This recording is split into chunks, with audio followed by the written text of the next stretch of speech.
Get ready. 3, 2, 1. Get ready for Alan's Morning Minute, or 2, or 3. Hey, what inspires you? Good morning, eMedders. It's your trainer here, Alan Garrett, come to you pre-recorded in front of a live studio audience broadcasting from eMed's intergalactic headquarters right here in downtown scenic Miami, right across from the cruise ports. Today is the 7th of May, 2024. It's now time for your Alan's Morning Minute. Remember, I don't speak on behalf of the brand or the company. Still broadcasting from the same untreated room and 2 glass walls and a marble floor. Lots of reverb. Let's get started. Today's Alan's Morning Minute is brought to you by statues, because why not? Sunglasses, because sometimes you need to wear them in the sun. Sale, smile, advocate, initiate, and learn. And APAS, attitude and presentation, pronunciation, addiction, accuracy, and speed. Let's get started. I was thinking, as I do quite often, sometimes it gets me into trouble, sometimes it doesn't, but today I was thinking, how can we acknowledge in a conversation when we're active listening? How can we do that better? What can we do as a participant when we're the listener to show that we're listening? I know you're asking that question. Let me show you how. All right, now listen up. We're going to use a technique called reflective responses. Reflective responses. What's that, Alan? Well, I'm about to tell you. Remember, the word is reflective responses, or the series of words is reflective responses. Say that with me. Reflective responses. Let's talk about it right now. A reflective response is a response in a conversation to show that you're reflecting back, basically understanding and comprehending what it is that you're hearing. Interesting. Let me give you 3 examples of reflective responses. So there's paraphrasing, there's summarizing, and then there's one of the most important pieces of reflective responses, which is acknowledging emotions. Let's break down each 3 in a quick way. The first one's paraphrasing. So if someone said to you, man, I'm really overwhelmed at home. I've got to clean the house. I've got to go ahead and give the dog a bath. I've got to go ahead and mop the floors. I've got my parents coming visiting for the weekend. I've got to prepare the meals, and I got to go shopping for all the food. Yikes. What could you say that would paraphrase that particular example?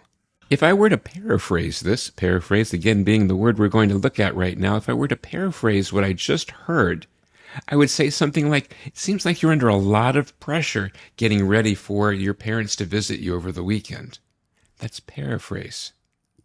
Now let's look at summarizing, what summarizing actually is. Summarizing is really just reflecting back the main points of what you heard. Again, we're acknowledging what was said in a reflective way. So here's an example. Maybe you're hearing a conversation with someone that you work with or a family member, and they said something like, we just got back from this cruise and the kids had such a wonderful time. We went to Mexico and they swam with the dolphins, and then we were able to get a babysitter, and my significant other and I, we had this romantic dinner sailing out on the bay during the sunset. And then we did all these other things, and we bought some souvenirs, and then we went swimming in the ocean and we saw some whales.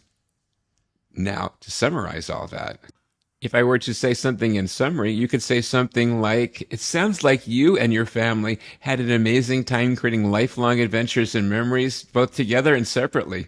I'm so happy for you. And the last of the 3 is acknowledging emotions.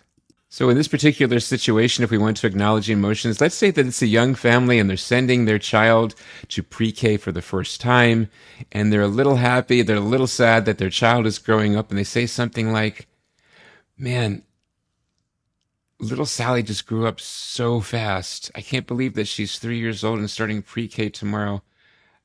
I have to tell you, it's really overwhelming, and man, it's tough watching her grow up.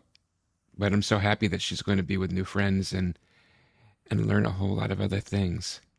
You could respond by acknowledging the emotions by saying something like, it sounds like you're a little happy, sad, and excited all at the same time.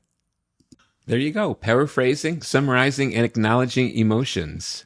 A reflective response is vital because a conversation is a two-way street. You speaking, you listening, someone else speaking, and they're listening.